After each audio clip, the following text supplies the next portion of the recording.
அனைவருக்கும் வணக்கம். தனுசு ராசினியர்களுக்கு குரு பகவானுடைய வக்ர நிவர்த்தியின் காரணமாக என்ன மாதிரியான நன்மைகள் எல்லாம் ஏற்பட இருக்குது? குறிப்பா குரு பகவானை பொறுத்த வரைக்கும் வக்ர நிவர்த்தி பெற்று பலத்தோடு சஞ்சரிக்க இருக்கார். இதன் காரணமாக திடீர் கோடீஸ்வர யோகம் ஏற்பட இருக்குதுங்க. இதை யாராலும் தடுக்க இயலாது. அந்த வகையில் தனுசு ராசினியர்களுக்கு என்ன மாதிரியான நன்மைகள் எல்லாம் ஏற்பட இருக்கு, கிரகநிலைகளின் ரீதியாக அமையிருக்கும் சாதகங்கள் என்ன, பாதகங்கள் என்ன, மேலும் என்ன மாதிரியான முன்னேற்றங்கள் எல்லாம் உங்களுடைய வாழ்வில் ஏற்பட இருக்கு. குறிப்பா இத்தருணங்கள்ல கிரகங்களுடைய சஞ்சார நிலைகள் என்ன என்று பார்க்கும்போது ரிஷபராசியில் சஞ்சரித்து வந்த குரு பகவான் தற்போது வக்ர நிவர்த்தி பெறுகிறாருங்க. இதன் காரணமாக தனுசு ராசினியர்களுடைய வாழ்வில் குடும்ப சூழ்நிலை ரீதியாக உத்தியோகம், தொழில், வியாபாரம், கலைத்துறை, அரசியல் துறை, மாணவ மாணவிகள், விவசாயத்துறையினர், பெண்மணிகள் என அனைவருக்குமே என்ன மாதிரியான நன்மைகள் எல்லாம் உங்களுடைய வாழ்வில் ஏற்பட இருக்கு என்பது குறித்தான முழுமையான பதிவை தான் இந்த வீடியோல நம்ம விரிவா பார்க்க போகிறோம். அந்த வகையில் இந்த குரு பயிற்சிக்கு முன்னதாக குரு சன்னதியில் கூட்டு பிரார்த்தனைகளை மேற்கொள்ள வேண்டும்.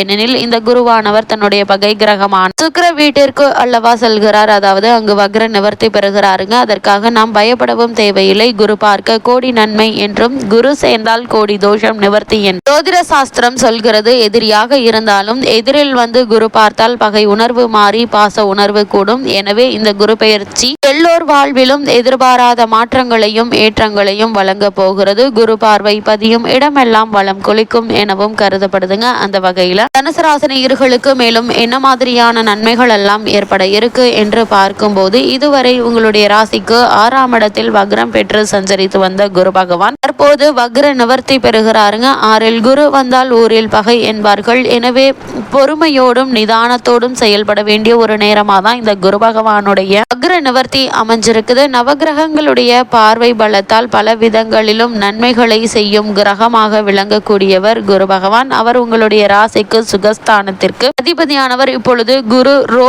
குரு ரோகஸ்தானமான 6ஆம் இடத்திற்கு வருகிறார். எனவே கடன் சுமை கூடுமோ, காரிய தடை ஏற்படுமோ என்றெல்லாம் குழப்பம் அடைய வேண்டாங்க. ஏனெனில் குரு இருக்கும் இடத்தை விட பார்க்கும் இடத்திற்கு தான் பலம் அதிகம். இருப்பினும் எதிரிகளுக்கு மத்தியில் தான் உங்களுடைய இருப்பிடம் இருக்கும். எனவே நீங்கள் செய்யும் எந்த முயற்சியும் அது நிறைவேறும் முன்பாக யாரிடமும் பகிர்ந்து கொள்ள வேண்டாங்க. குருவினுடைய வக்ர இயக்க காலத்தில் எதிர்பார்ப்புகள் யாவும் நிறைவேறுங்க. இதனால் இக்காலகட்டங்களில் அகலக்கால் வைக்க வேண்டாம். எதை செய்தாலும் அனுபவஸ்தர்கள் அல்லது ஆன்மீக பெரியோர்களின் ஆலோசனைகளை கேட்டு செய்வது மிக மிக நல்லது என்பதை கிரக நிலைகள் மீண்டும் மீண்டும் உங்களுக்கு அறிவுறுத்துதுங்க. அதே போல தனுசு ராசினியர்களை பொறுத்த வரைக்கும் குருவினுடைய பார்வையின் காரணமாக நவகிரகங்களுடைய பார்வை பலத்தால் பல விதங்கள்ல நன்மை செய்யும் கிரகமாக விளங்கக்கூடியவர் குரு பகவான். அவர் உங்களுடைய ராசிக்கு சுகஸ்தானத்திற்கு அதிபதியானவர். இப்பொழுது ரோக ஸ்தானமான 6ஆம் இடத்திற்கு வருகிறாருங்க. இதனால் எண்ணற்ற நன்மை ஏற்படுங்க. குருவினுடைய வக்ர இயக்க காலத்தில் எதிர்பார்ப்புகள் யாவும் நிறைவேறும். அகலக்கால் வைக்க வேண்டாம். எதை செய்தாலும் அனுபவஸ்தர்கள் அல்லது ஆன்மீக பெரியோரின் ஆலோசனைகளை கேட்டு செய்வது நல்லது. அதே போல் குருவினுடைய பார்வை பலத்தால் என்ன மாதிரியான நன்மைகள் எல்லாம் ஏற்பட இருக்கு என்று பார்க்கும்போது இந்த குரு பயிற்சியினுடைய விளைவாக குரு பகவானுடைய பார்வை உங்களுடைய ராசிக்கு 2, 10, 12 ஆகிய இடங்கள்ல பதிகிறதுங்க. எனவே இந்த இடங்கள் புனிதமடைகிறது. குருவினுடைய பார்வை 2ஆம் இடத்தில் பதிவதால் கொடுத்த வாக்கை காப்பாற்றுவீங்க. கொள்கை பிடிப்போடு செயல்படுவீங்க. பொருளாதார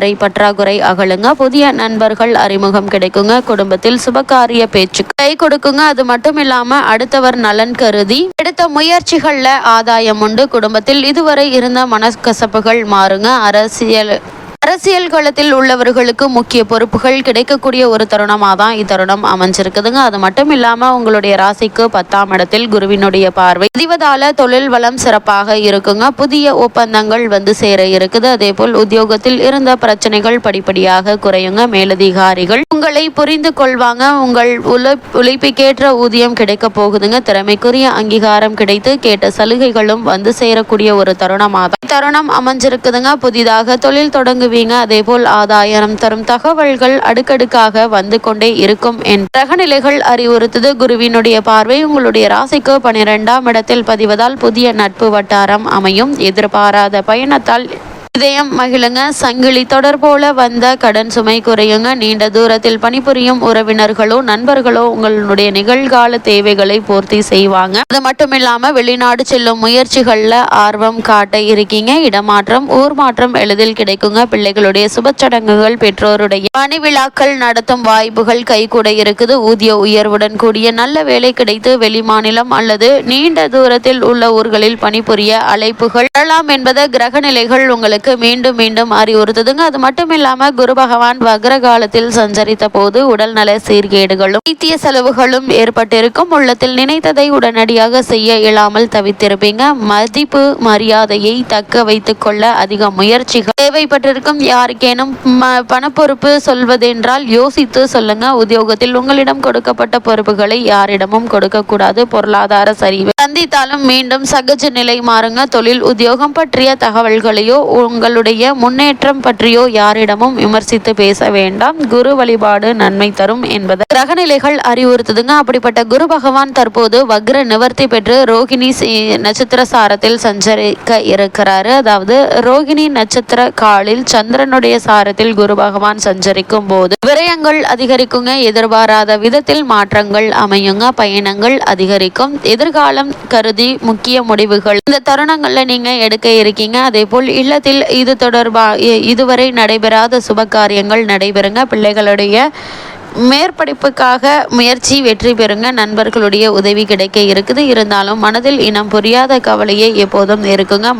மனபயம் அதிகரிக்குங்க. எதிர்மறை சிந்தனைகளை தவிர்ப்பது நல்லது. தாயுடைய உடல் நலனில் நீங்கள் கவனமாக இருப்பது நல்லது என்பதை கிரக நிலைகள் மீண்டும் மீண்டும் அறிவுறுத்துதுங்க. அது மட்டும் இல்லாம இந்த குரு மற்றும் குரு பெயர்ச்சி நிகழக்கூடிய தருணங்கள்ல ராகு மற்றும் கேதுவினுடைய பெயர்ச்சியும் அமைகிறது. ரிஷபராசியில் குரு சஞ்சரிக்கும் காலத்தில் ராகு கேது பெயர்ச்சி நிகழ்கிறதுங்க. அன்று கும்பராசிக்கு ராகுவும் சிம்மராசிக்கு கேதுவும் பயிற்சி ஆகுறாங்க. 3ஆம் இடத்து ராகுவால் தொழில் வளர்ச்சி ஏற்படுங்க. தொகை எதிர்பார்த்தபடி வந்து கொண்டே இருக்குங்க. பெரியவர்களுடைய ஆலோசனையை கை கொடுக்கும். புதிய ஒப்பந்தங்கள்ல கையெழுத்திட்டு மகிழ்வீங்க. அதே போல் மனக்கசப்புகள் வீண் விரயங்களும் மாறுங்க.